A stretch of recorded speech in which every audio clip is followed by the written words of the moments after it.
They said Christmas was canceled this year, money was tight, so we'd all just stay in. I spent the day alone. That night, my cousin posted a video. Everyone was there, carving turkey, laughing, family only. Everyone except me. I didn't say a word until Dad texted, "Can you help with the mortgage this month?" I replied, "Ask the family you picked." Then I cut off every payment and watched everything crumble. Okay, so picture this. I'm Brittany, I'm 28, and up until recently, I genuinely believed family was everything. But one cold Christmas night, a single video shattered that illusion, revealing a betrayal so deep it stole $80,000 from my savings and ripped my family apart. I grew up in Willowbrook, this tiny town in Arizona where everybody knew your business. As the oldest of three, I always felt this huge weight of responsibility for my family. My parents, Michael and Laura, ingrained in us the importance of family bonds and traditions, especially around the holidays. My brother Josh is 25, and my sister Katie is 22. We weren't rich, not by a long shot, but we were happy, particularly when Christmas rolled around. It was pure magic. Mom would spend weeks turning our modest three-bedroom house into a winter wonderland.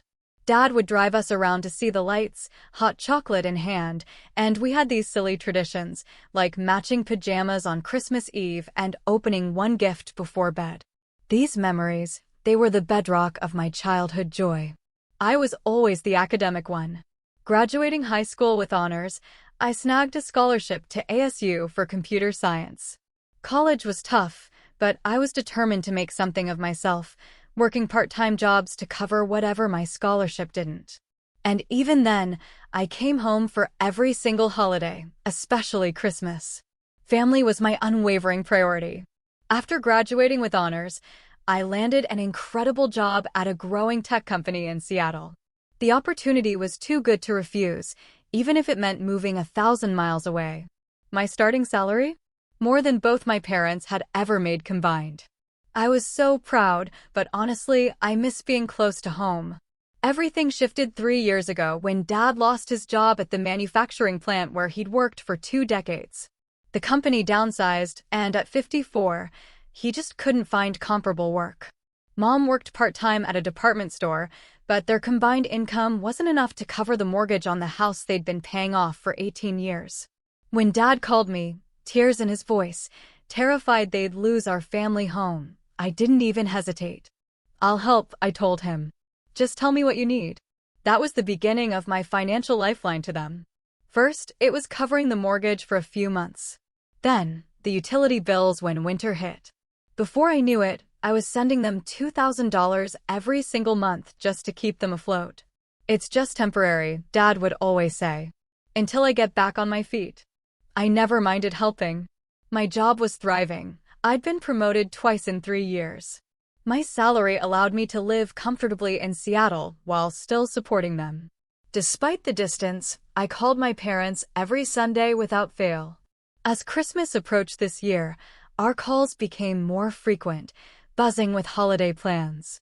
I hadn't been home in 6 months because of a massive work project, with endless overtime and weekend hours.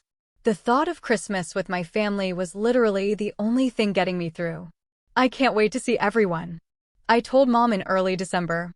"I've been putting aside money all year for gifts." "We've missed you, sweetie," she'd replied. "Katie keeps asking when you're coming home." I spent hours online, searching for the perfect gifts. A premium fishing gear set for Dad, something he'd always wanted but would never buy himself. For Mom, a silver locket with pictures of all her children. For Josh, the latest gaming console he couldn't afford on his entry-level job. For Katie, still in college, a brand new laptop to replace her dying one. I even bought gifts for my aunts, uncles, and cousins, who always gathered at our house on Christmas Day. The cost was significant, but I'd budgeted carefully. After a year of financially supporting my family and barely taking vacation days, I felt I deserved to splurge a little. I booked my flight for December 23rd, planning to stay through New Year's Day, 10 full days with the people I loved most. My Seattle apartment is modern, but it lacks the warmth of a true home.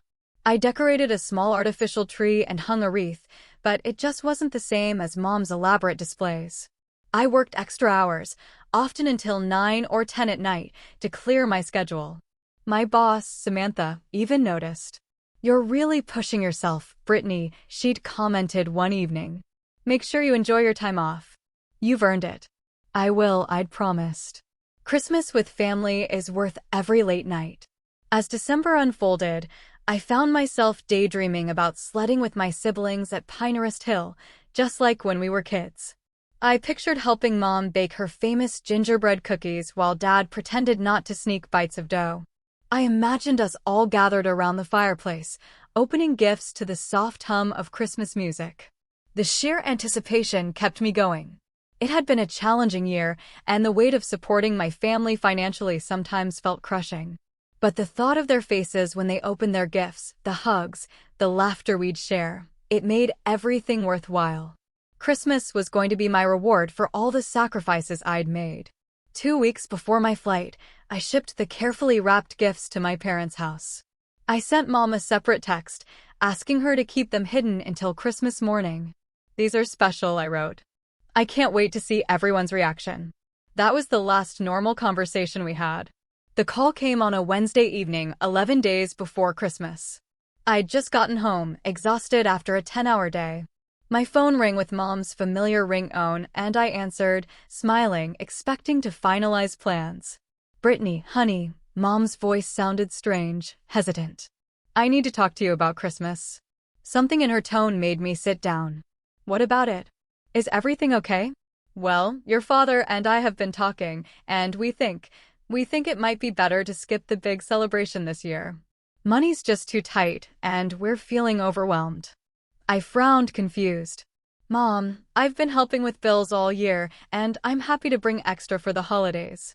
"It's not just that," she continued, her voice still oddly distant. "We're just going to stay in this year. Nothing special. Maybe it's better if you save your vacation days for another time." This made no sense. Christmas was our most important tradition. We'd celebrated even during our toughest times when I was growing up. "Mom, I already bought all the gifts. They're on their way to you now, and my flight is booked for next week." She sighed. "The gifts are too much, Brittany. We can't match that kind of spending, and it makes everyone uncomfortable. I don't expect anything in return." I insisted. A knot forming in my stomach. "I just want to see everyone. We can do a simple celebration. I'll even cook dinner myself." There was muffled conversation on their end, then Dad's voice came on the line. "Princess, listen," he said, using my childhood nickname. "We're just staying in this year. Nothing special. Just a quiet day for your mother and me. But what about Josh and Katie? And the cousins? We always spend Christmas together." "Everyone understands," he said firmly. "It's just 1 year.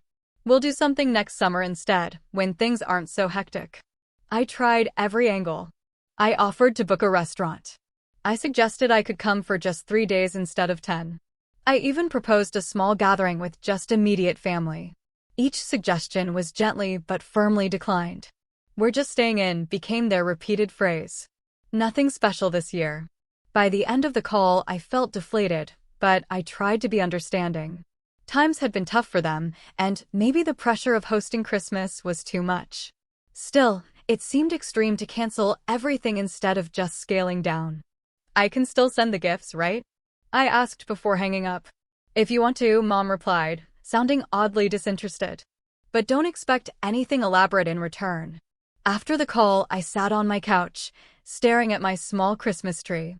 The excitement I'd felt for weeks had evaporated, replaced by confusion and disappointment. I tried to be mature about it. My parents were under financial stress, and I, of all people, understood that reality. The next day, I canceled my flight. The airline said I'd get a credit, but no refund. Another disappointment. What would I do with 10 days of vacation time now? I texted my siblings. Josh replied, "Yeah, tough year."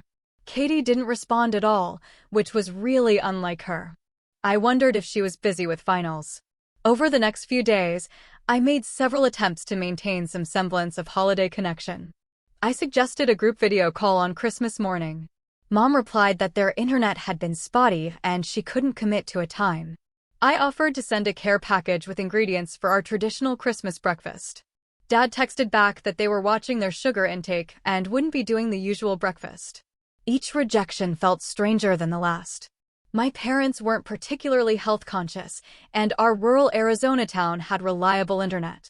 Something felt off, but I couldn't pinpoint what. A week before Christmas, the tracking info showed my gifts had been delivered. I texted Mom to confirm. "Yes, got them," was her only reply. No excitement, no gratitude, no questions about what was inside. Just confirmation, as if I'd sent a mundane package of office supplies instead of carefully selected Christmas presents. I tried calling that evening, but got no answer. I left a cheerful voicemail, wishing them a peaceful holiday. Neither parent called back. 3 days before Christmas, Dad texted. "Nothing special happening here on Christmas Eve or day. Just staying in. Don't worry about calling. We might turn phones off to relax." The message felt like a punch to the stomach. Don't worry about calling on Christmas. In 28 years, I had never spent a Christmas without at least speaking to my family. Now, they were actively discouraging contact. As Christmas approached, the responses from my family became increasingly distant. Josh stopped replying. Katie sent one message, saying she was super busy with friends and would catch up after the holidays. My parents' communications grew less frequent and more brief. Despite all this, I still sent cheerful messages. I still held out hope that maybe on Christmas Day, they'd reach out, change their minds, or at least express some warmth. I tried to ignore the growing sense that something wasn't right. The gifts I'd shipped represented weeks of thoughtful selection and a significant portion of my savings. The thought that they might sit unopened, or worse, be opened without care or appreciation, was painful. But more than the money, it was the emotional investment that truly hurt. Each gift represented my love for my family, my desire to bring them joy despite the physical distance.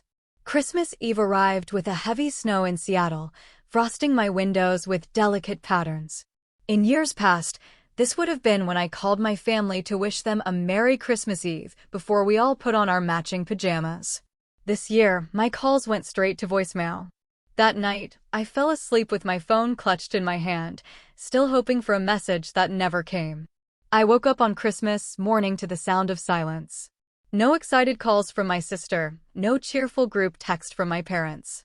Just the quiet hum of my apartment and the muffled sounds of a neighbor's television. For a moment, I lay in bed, staring at the ceiling, trying to summon the holiday spirit I'd always associated with this day. This would be my first Christmas alone in 28 years. Despite knowing for almost 2 weeks, the reality of the day hit me with unexpected force. I checked my phone. Nothing. No messages, no missed calls, no social media notifications from family members. The screen reflected a stark emptiness that matched the feeling in my chest. "Merry Christmas to me," I whispered to the empty room, forcing myself out of bed. I'd made half-hearted attempts to create a festive atmosphere. The small artificial tree stood in the corner. A few wrapped gifts sat beneath it, from coworkers and my best friend, Amy, who lived in Boston. I'd hung lights around my living room window and placed a holiday-scented candle on my coffee table. These decorations, which had seemed cheerful enough when I put them up, now felt like sad imitations of real holiday warmth. I shuffled to the kitchen and made coffee, trying to decide how to spend the day. I declined invitations from Seattle friends to join their family celebrations, naively believing until the last minute that my own family might change their minds. Now I faced hours of solitude with no clear plan. After breakfast, I called my parents' home phone. Then their cell phones. All went to voicemail. I left a bright, cheerful message, wishing them a Merry Christmas. No mention of my hurt feelings or confusion. "Hi, Mom and Dad. Just wanted to wish you both a very Merry Christmas. I hope you're having a peaceful day like you wanted. I love you both and miss you. The gifts are from me, of course. I hope you like them." My voice sounded artificial, even to my own ears, but I maintained the facade of understanding. After all, they had been clear about wanting a quiet holiday. Perhaps their phones really were turned off for relaxation. I tried Josh next, then Katie. Neither answered. I left similar upbeat messages, hiding my growing sense of isolation. With communication attempts exhausted, I needed to occupy myself. I put on Christmas music and decided to prepare a small holiday meal. It wouldn't be Mom's traditional turkey with all the trimmings, but I could make something special just for me. I'd bought a small ham, potatoes for mashing, and ingredients for a simple vegetable side dish.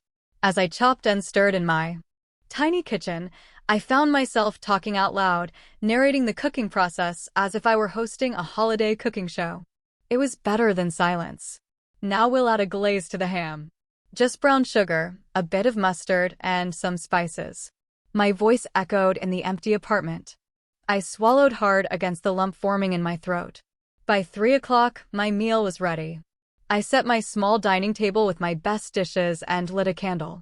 I even put on a nice sweater, refusing to spend Christmas in pajamas all day. As I sat down to eat alone, I took a photo of my plate and almost posted it on social media, but stopped myself. I didn't want my family to see me alone if they were checking feeds. I didn't want their pity. The food was good, but it tasted like nothing. Each bite was mechanical sustenance, without pleasure. I left half the meal uneaten and packed away the leftovers. Afterward, I decided to open the few gifts under my tree. There was a scarf from my coworker Jennifer, a bottle of wine from my boss Samantha, and a carefully wrapped package from Amy. I saved Amy's for last, knowing she would have put thought into it. Inside was a beautiful photo frame containing a picture of the two of us from college graduation. Arms around each other, faces split with enormous grins. A note accompanied it, for your new place. Never forget who's always in your corner. Love you, friend. Tears sprang to my eyes. Amy and I had met freshman year and became instant friends. Despite living on opposite coasts, we maintained our close bond through regular video calls and visits. She had invited me to spend Christmas with her family in Boston, but the last-minute airfare had been prohibitively expensive. I texted her a photo of the frame on my mantle. Love it. Love you. Merry Christmas. Her reply came instantly. Merry Christmas. How are you holding up alone? I hesitated, then replied honestly. It's harder than I expected. No word from family yet. That's weird, she responded. Have you checked social media to see if they posted anything? I hadn't. In fact, I had been actively avoiding social platforms all day, not wanting to see everyone else's perfect family gatherings. But Amy's suggestion planted a seed of curiosity. If my family truly was having a quiet, nothing special day, there would be no posts to see. I'll check later, I promised Amy. Watching Christmas movies now. I wasn't actually watching anything, but I needed time to decide if I wanted to look. Part of me feared what I might find, though I couldn't articulate why. The afternoon crawled into evening. Outside my window, snow continued to fall, blanketing Seattle in white. In Arizona, it would be sunny and mild, perhaps 50 degrees. I imagined my childhood home, my parents sitting quietly, perhaps reading or watching television. No decorations, no special meal, no celebration. I tried calling one more time around 6 o'clock. Still no answer from anyone. The silence was becoming deafening. By 8 p.m., I had run out of ways to distract myself. I'd cleaned the kitchen, reorganized my bookshelf, wrapped myself in a blanket, and stared blankly at a Christmas movie playing on my laptop. The character's holiday joy felt like a mockery of my solitude. With nothing left to occupy my restless mind, I finally opened Instagram. I told myself I was just checking in on friends, but Amy's suggestion lingered. What if my family had posted something today? I didn't have to look far to find out. A notification appeared as soon as I opened the app. Jackson Williams went live 30 minutes ago. Jackson was my cousin, my dad's sister's son. We'd grown up together and remained friendly, though not especially close as adults. My thumb hovered over his profile picture. Hesitation mixed with curiosity. If the family truly was having a quiet, scaled-back Christmas, there would be nothing notable to see. I tapped the screen. The video began playing, and my world collapsed. There was my childhood home, but nothing about it resembled the quiet, minimal Christmas my parents had described. The living room was transformed with elaborate decorations. A massive tree towered in the corner, surrounded by piles of brightly wrapped presents. Garlands draped the staircase banister, and festive centerpieces adorned every surface. But it wasn't just the decorations that sent a shock through my system. It was the people. The house was full, brimming with familiar faces. My brother Josh lounged on the couch, wearing a new sweater I didn't recognize, laughing at something off camera. Katie sat cross-legged by the tree, sorting through gift tags with our younger cousins. My aunts and uncles clustered in conversation groups, holding wine glasses and plates of appetizers. And there, in the center of it all, were my parents. Mom wore a beautiful red dress I'd never seen before, her hair freshly styled. Dad stood beside her in a new button-down shirt, carving a massive turkey on the dining room table. Annual Williams' Family Christmas Feast. Jackson narrated, panning across the room. Everyone's here for the big day. Everyone except me. I felt physically ill, a wave of nausea rising in my throat. My hands shook so badly I nearly dropped the phone. But I couldn't stop watching. The camera moved to the mantel, where elegant Christmas cards were displayed. I froze the frame and zoomed in. They weren't cards. They were invitations. Gold script on cream paper read, Williams Family Christmas Celebration. Family only. December 25th, 3 p.m. Family only. The words burned into my brain.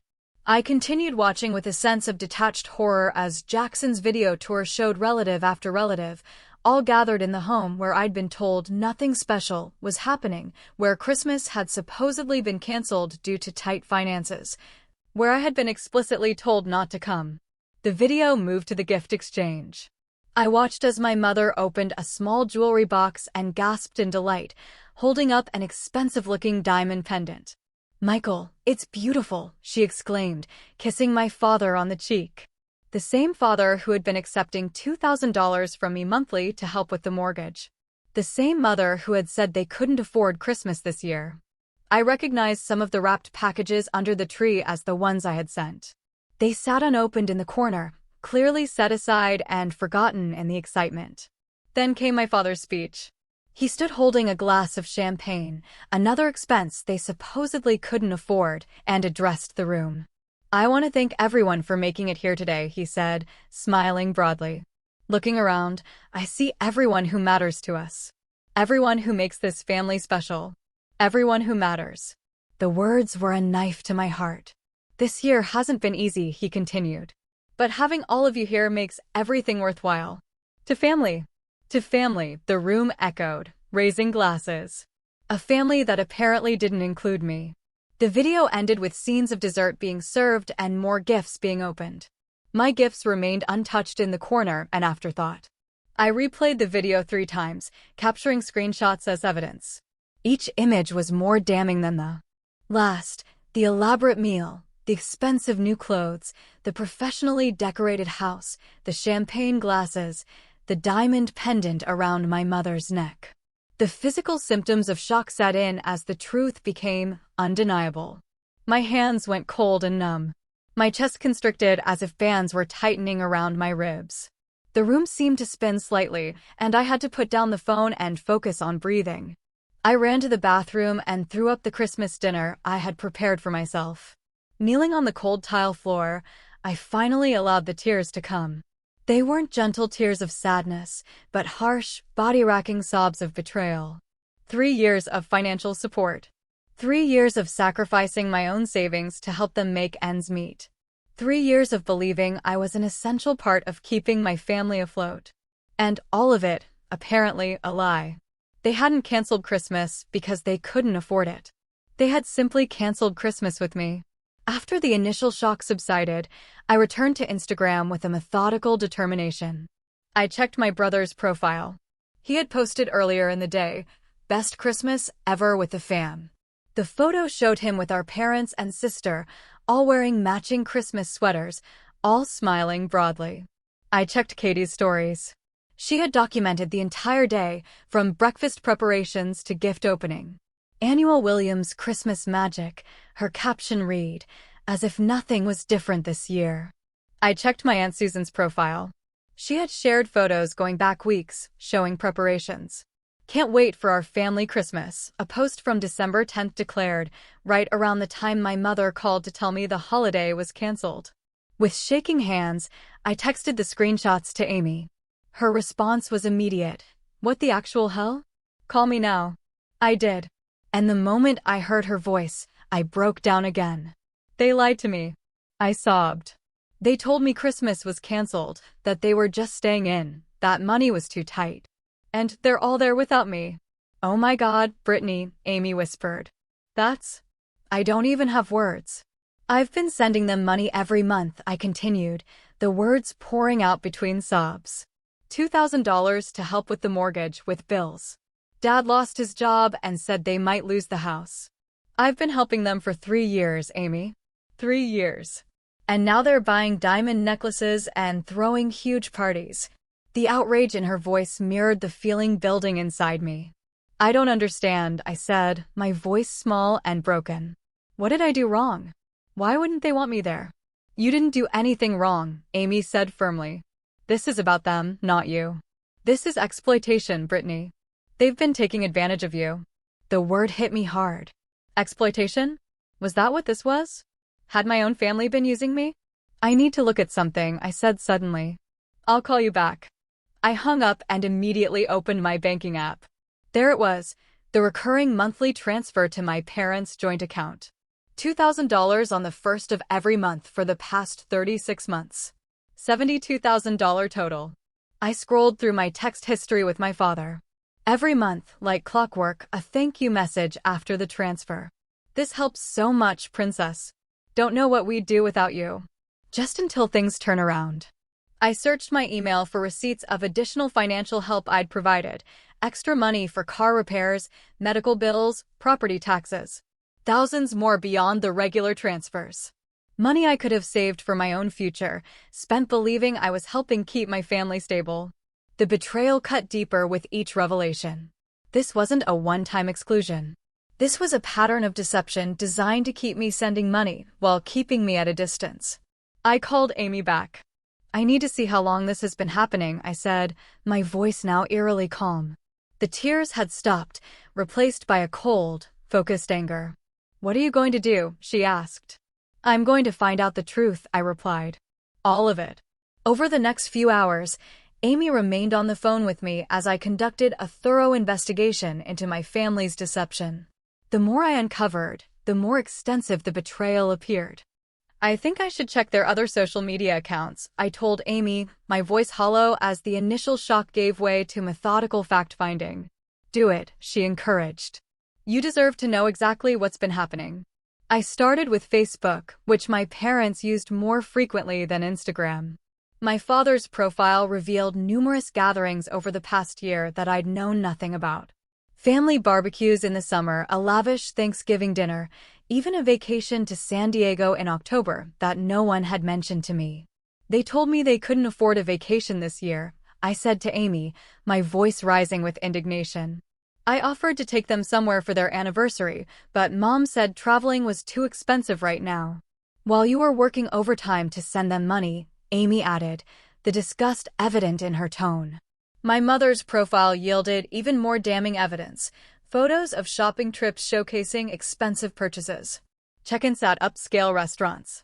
A post about their new entertainment system from just 2 months ago, complete with a picture of a massive flat-screen television that must have cost at least $2,000.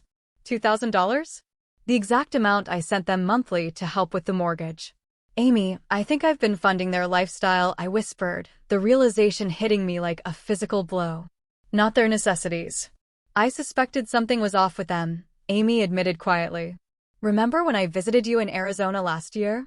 Your mom was wearing a designer watch, but they were still accepting your money for emergencies. I did remember. I'd noticed the watch, but assumed it was a gift from someone, or perhaps a good knockoff. I hadn't wanted to believe my parents would spend frivolously while claiming financial hardship. Why didn't you say something? I asked, not accusingly, but genuinely curious. You were so convinced they needed your help, Amy replied gently. You spoke about it with such pride, being able to support them. I didn't have proof they were taking advantage, just a feeling. I didn't want to hurt you without being certain. The conversation made me reflect on other warning signs I'd missed or dismissed. The new car my father started driving last year, supposedly a great deal he couldn't pass up. The kitchen renovation my mother had mentioned, casually describing it as just some minor updates, when I now saw from photos it was a complete, high-end remodel. I returned to Instagram and scrolled further back through Jackson's profile. There, from 6 months ago, was a post that made my blood run cold. Another fantastic Williams family reunion. So great having everyone together. The photo showed my entire extended family gathered at a lakeside cabin. Everyone was there. Everyone except me. They've been excluding me from family gatherings for at least 6 months, I told Amy, my voice breaking again. Probably longer. But why, Amy? She asked the question I couldn't answer. You've done nothing but support them. You're successful, generous, kind. What possible reason could they have for cutting you out? I had no explanation that made sense. I had always been the responsible one, the achiever, the child they bragged about to friends and neighbors. At least, that's what I thought. I need to check something else, I said suddenly. Let me call you back. I hung up and immediately opened my email, searching for the most recent conversation with my younger sister, Katie. We had discussed her visiting me in Seattle over her spring break, with me offering to pay for her flight. Her response now seemed telling, not sure if I can get away from family obligations that week. Maybe another time. Family obligations. The phrase took on new meaning in light of what I discovered. I searched for emails from my brother Josh as well. 3 invitations I'd sent for him to visit Seattle in the past year, all declined for various reasons: work commitments, schedule conflicts, a vague, not a good time right now. Never a suggestion of an alternative date. My family hadn't just excluded me from this Christmas. They had been systematically cutting me out of their lives while continuing to accept my financial support. I called Amy back, my research continuing as we talked. I'm looking at my financial statements from the past 3 years, I told her. After the monthly transfers to my parents and the extra emergency help, I've given them nearly $80,000. Jesus Christ, Amy breathed. That's a down payment on a house. That's a huge chunk of retirement savings. Meanwhile, I continued, pulling up property tax records online. There's no indication they were ever in danger of losing their house. The mortgage payments have been made consistently. No liens, no penalties, nothing to suggest financial distress. They lied about the fundamental reason you were sending money, Amy stated flatly. That's not just taking advantage, Brittany. That's fraud. The word hung between us, harsh but accurate. My own parents had defrauded me, their daughter, of tens of thousands of dollars while systematically excluding me from family life. I kept making excuses for why I couldn't visit more often, I realized aloud. Work was too busy. Seattle weather made travel unpredictable. But they never invited me home, Amy. Not once in the last year did they actually ask me to visit. Because they didn't want you to see how they were living, Amy concluded. You might have noticed the disconnect between their claimed financial hardship and their actual lifestyle. I continued piecing together the timeline of deception, a knot of anger and hurt tightening in my chest. Every discovery added to the betrayal. Every realization made it clearer that this hadn't been a misunderstanding or a one-time exclusion. This was calculated, ongoing exploitation by the people I trusted most. Through social media posts and conversations with extended family members over the years, I created a rough outline of gatherings I'd been excluded from: an Easter celebration, a 4th of July barbecue, Labor Day weekend at a rental cabin, Thanksgiving, and now Christmas. 5 major family events in 1 year, all deliberately hidden from me. The worst part, I told Amy as midnight approached, is that I genuinely believed I was helping them survive a difficult time. I cut back on my own expenses. I put minimum payments on my student loans instead of paying extra. I delayed starting a retirement account. Also, I could help them keep their home and maintain some dignity after Dad lost his job. While they were taking luxury vacations and buying diamond necklaces, Amy finished, no longer bothering to hide her outrage. Why? I asked again, the question that kept circling back. Why would they do this to me? Some people take advantage wherever they can, Amy said softly. Even from those they should protect most. It's not about you, Brittany. It's about who they are. As Christmas Day came to a close, I sat surrounded by screenshots and financial statements. The evidence of my family's betrayal laid bare before me. The pain was evolving, transforming from the sharp shock of discovery to a deeper, more resolved understanding of what needed to happen next. "Amy," I said finally, my voice steady despite the tears that had left tracks on my face. "I need to make some changes." "I'm with you," she replied instantly. "Whatever you decide to do, I'm in your corner." As I prepared for bed that night, my phone chimed with a new message. It was from my father, the first contact from my family all day. My heart raced as I opened it, wondering if perhaps there would be an explanation, an apology, something to make sense of the inexplicable cruelty I'd discovered. Instead, the message read, "Hope you had a nice Christmas, princess. Quick question. Can you help with the mortgage payment on Monday? Bit short this month. The usual $2,000 would be great. Thanks in advance." I stared at the message, a cold clarity washing over me. After everything I had seen today, after the elaborate celebration they had hosted while telling me Christmas was canceled, my father's only communication was another request for money. In that moment, something shifted permanently inside me. The last lingering doubt about what I needed to do vanished. I didn't reply to the text. Not yet. First, I needed a plan. I spent the next 3 days in a state of focused determination, ignoring all attempts at communication from my family. My father's initial text asking for the usual $2,000 was followed by several more over the subsequent days. "Princess, did you get my message about the mortgage? We're counting on that transfer going through Monday. Is everything okay? You usually respond right away." My mother texted as well. "Sweetie, Dad says you haven't confirmed the money transfer. Is everything all right? We need to pay the mortgage." Even my siblings, who had been radio silent on Christmas Day, suddenly found time to check in. "Hey sis, hope your Christmas wasn't too lonely," wrote Josh. "Parents seem worried about reaching you." Katie's message was similar. "Mom's freaking out that you're not responding. Everything okay?" I read each message with a detached interest, noting the concern was entirely focused on the status of the money, not on my well-being after spending Christmas alone. Not one message mentioned the family gathering I'd been excluded from. Not one acknowledged the lie about Christmas being canceled. I didn't respond to any of them. Instead, I consulted with two important people. First, I met with a financial advisor at my bank. I brought all the documentation of transfers to my parents over the past 3 years. "Were these loans or gifts?" the advisor asked, reviewing the substantial amounts. They were presented to me as emergency assistance for my parents, who were in danger of losing their home, I explained. "But I've recently discovered they were never in financial distress." The advisor nodded sympathetically. "Unfortunately, without written loan agreements, these would legally be considered gifts.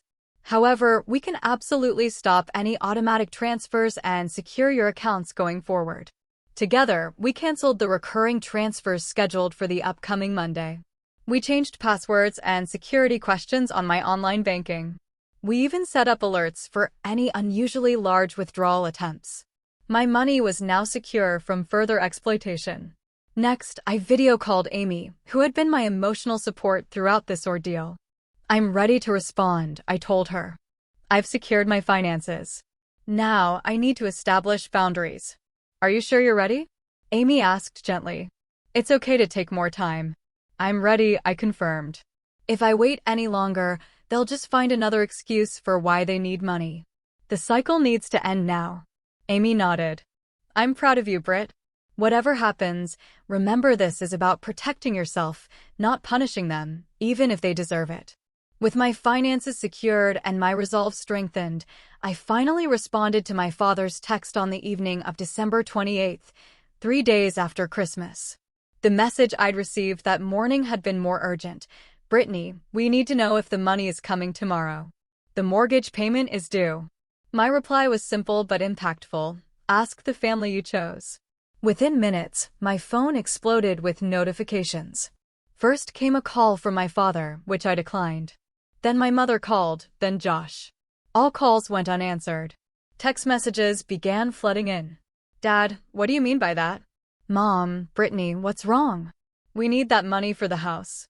"Josh, sis, parents are freaking out." Call them. Katie, what did you say to Dad? He's really upset. I remained silent, watching the panic unfold from a distance. It was telling that their concerns centered entirely around the money, not around understanding what might be wrong or why I'd sent such a cryptic message.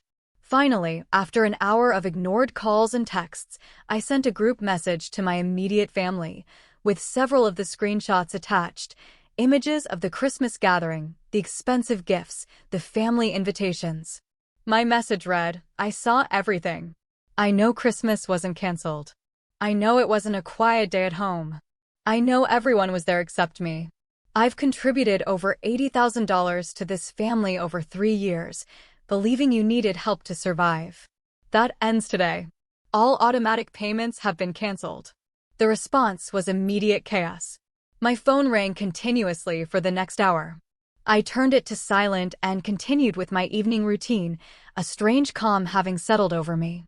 For the first time in years, I felt in control of my relationship with my family.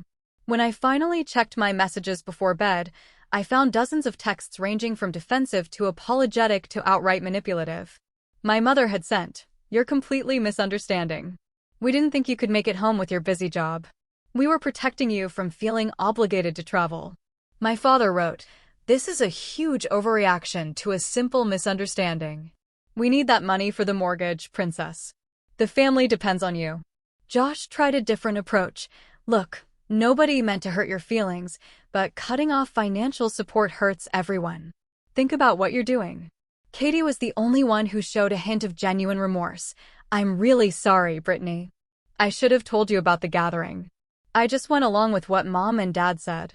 I didn't respond to any of these messages that night. Instead, I drafted emails to my landlord, utility companies, and other regular expenses, explaining that payments from my account might be attempted by unauthorized individuals and should be declined without verbal confirmation from me directly. I couldn't put it past my family to try accessing other accounts or setting up payments without my consent. The next morning, I had a voicemail from my mother that revealed more than she likely intended. "Brittany, you need to stop this tantrum immediately." Her voice was tight with anger rather than concern. "Your father and I have supported you your entire life, and this is how you repay us? By abandoning your family over a silly Christmas party?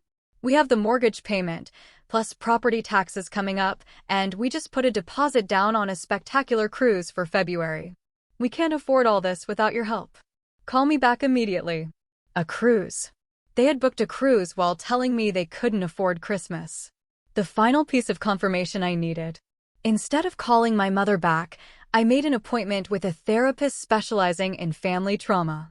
I knew I would need professional support to process the magnitude of this betrayal and to maintain the boundaries I was establishing. That afternoon, I received a call from an unexpected source, my father's sister, Aunt Sandra. Unlike the rest of the family, she'd always been somewhat of an outsider herself, often missing from family gatherings or attending only briefly. I had always felt a kinship with her, but hadn't spoken to her in months.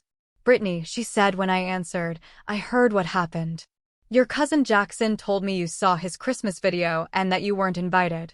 I want you to know I had no idea they told you Christmas was canceled." Her words held a ring of truth that had been absent from my parents' explanations.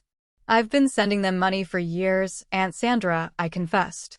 "They told me they were about to lose the house after Dad lost his job." There was a long pause before she replied. "Your father didn't lose his job 3 years ago, Brittany. He took early retirement with a pension package. They've never been in danger of losing the house."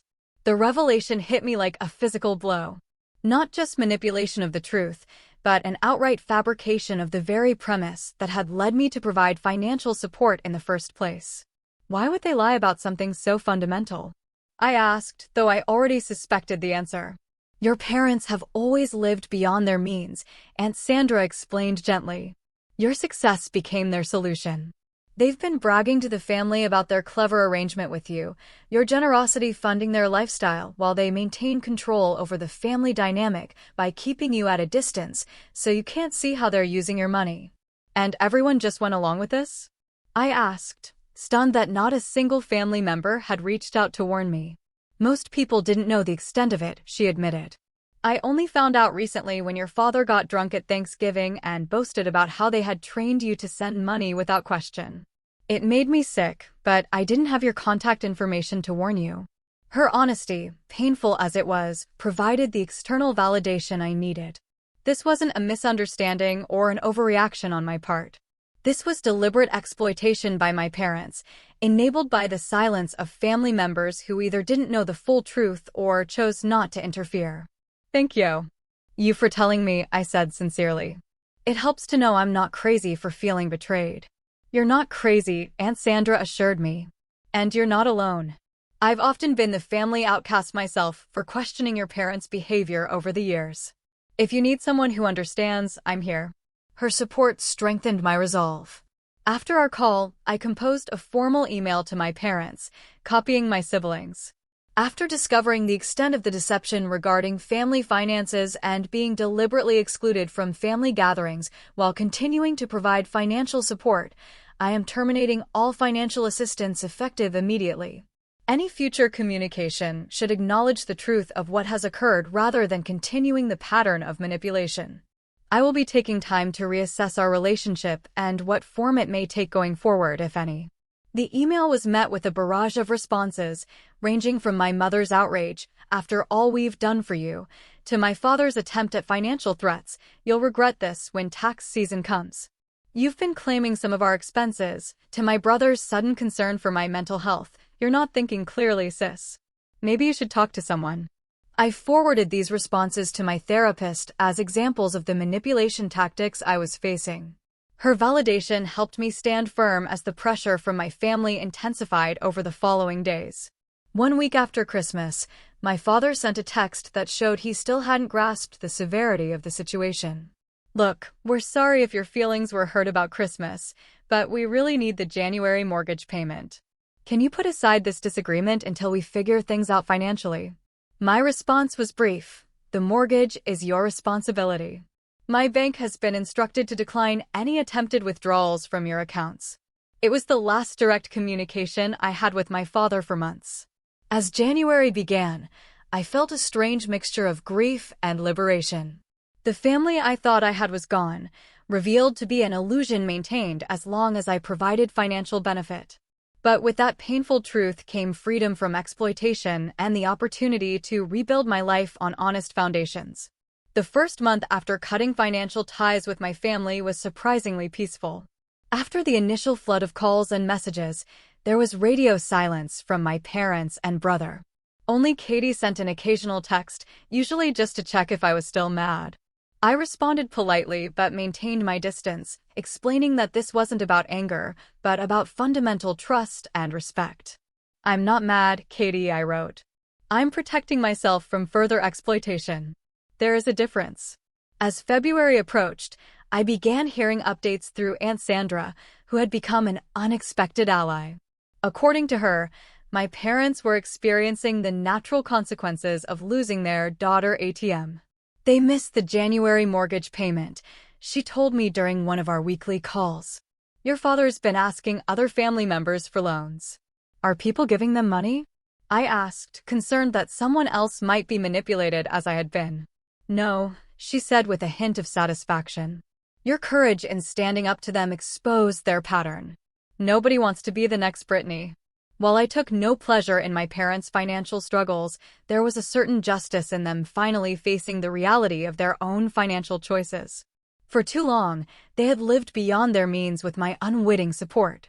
Now they would need to adjust their lifestyle to match their actual income or find another source of funding. In my own life, I began experiencing the benefits of reclaiming my finances.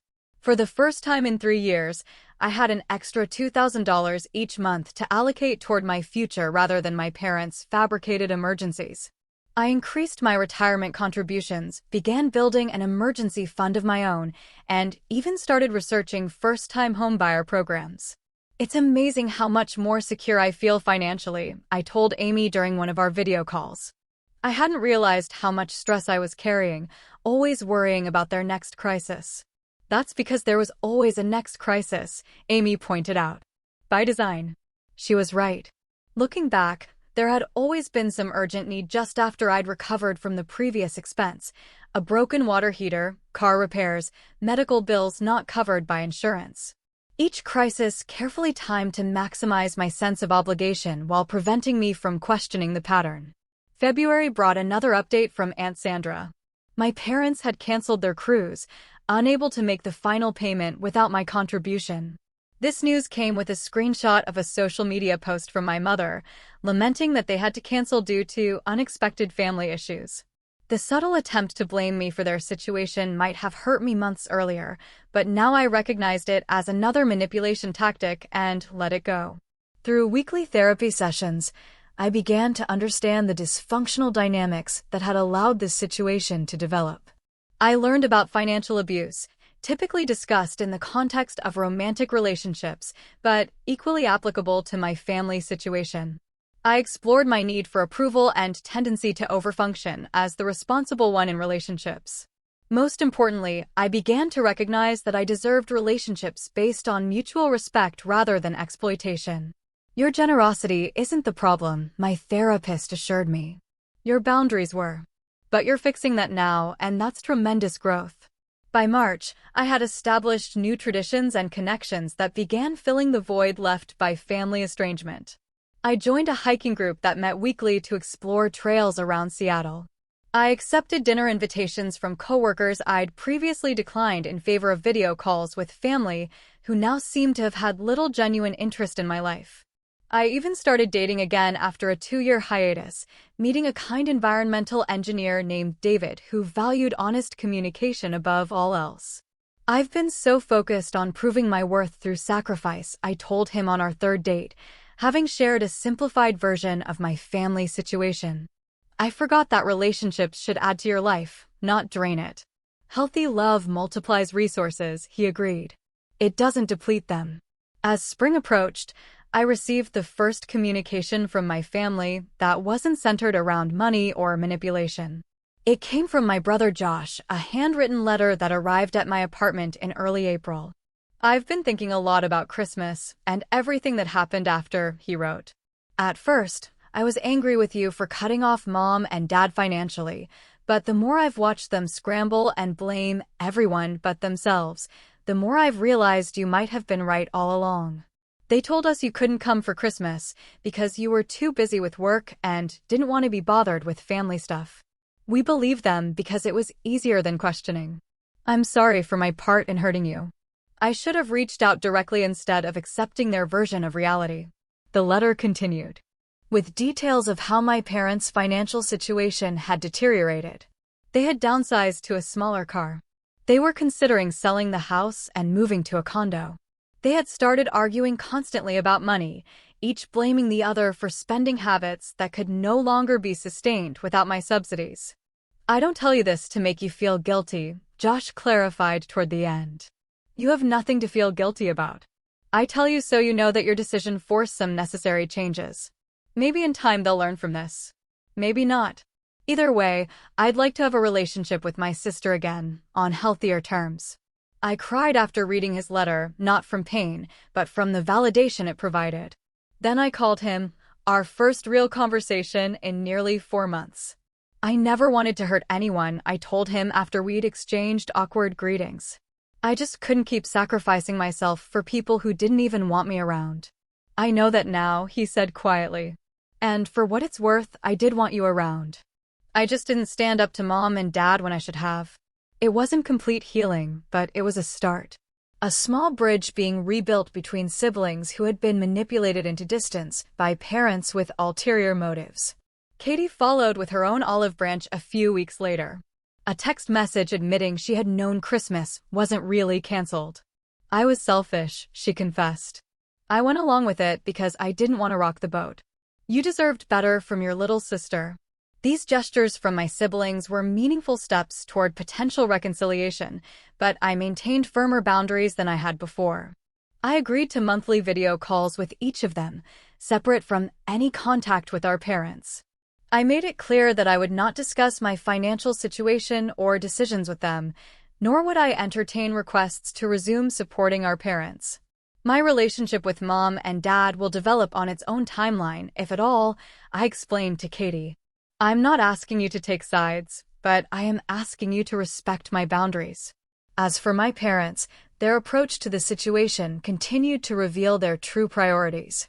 In May, after nearly 5 months of minimal contact, my father sent an email with the subject line, "Possible compromise." The body of the message read, "Your mother and I are willing to put the Christmas misunderstanding behind us. If you could consider resuming financial support at a reduced level, perhaps $1,000 monthly instead of two. This would be tremendously helpful as we transition to our new budget. In exchange, we promise more transparent communication about family gatherings going forward." The offer contained no apology, no acknowledgement of the deliberate deception, and no recognition of the harm caused. It was purely transactional, treating our relationship as a business negotiation rather than a family bond in need of healing. I didn't respond. My mother tried a different approach, sending a Mother's Day card with a lengthy handwritten note expressing how much she missed her little girl and how families should stick together through misunderstandings. Again, no genuine acknowledgement of wrongdoing, just an attempt to minimize the betrayal as a simple miscommunication while appealing to family loyalty. I sent a polite thank you text for the card, but did not engage with the manipulation tactics embedded in her message. By summer, a full 6 months after the Christmas revelation, I had established a new normal that prioritized my well-being. My finances had never been healthier. I had put a down payment on a small condo in a neighborhood I loved. My relationship with David had deepened into something truly supportive and reciprocal. My friendships, especially with Amy, had flourished as I devoted more energy to people who genuinely valued my presence. Most importantly, I had developed a stronger sense of self-worth that wasn't tied to being needed or being the responsible provider. I learned that true generosity comes from abundance, not obligation, and that healthy relationships involve mutual giving rather than one-sided sacrifice. When Christmas approached again the following year, I felt a twinge of sadness for the family relationships I had lost, but no regret for the boundaries I had established. I created new traditions with chosen family, hosting a dinner for friends who couldn't travel home and volunteering at a local shelter on Christmas morning. The joy I found in these connections was authentic in a way my family relationships had not been for years. I did eventually reconnect with my parents, but on dramatically different terms. After nearly 18 months of limited contact, they reached out with what seemed to be genuine remorse, prompted in part by family therapy they had reluctantly begun at Aunt Sandra's insistence. Our relationship now is cautious but cordial. I visit occasionally but maintain clear financial boundaries. No loans, no gifts of money, no discussions of their financial challenges. They have adjusted to their actual income level, selling the large family home and adopting a more modest lifestyle. The most valuable lesson from this painful chapter wasn't about money at all. It was about recognizing that family should be defined by mutual care, respect, and honesty, not by DNA or obligation. It was about learning that sometimes the most loving thing you can do for others is to stop enabling harmful patterns, even when that choice brings short-term pain. And it was about discovering that my worth was never tied to what I could provide or sacrifice, but to who I am as a person worthy of authentic connection. The Christmas that was canceled turned out to be the greatest gift I ever received. Not a celebration of family, but a revelation of truth that allowed me to reclaim my life and rebuild it on foundations of genuine love and respect.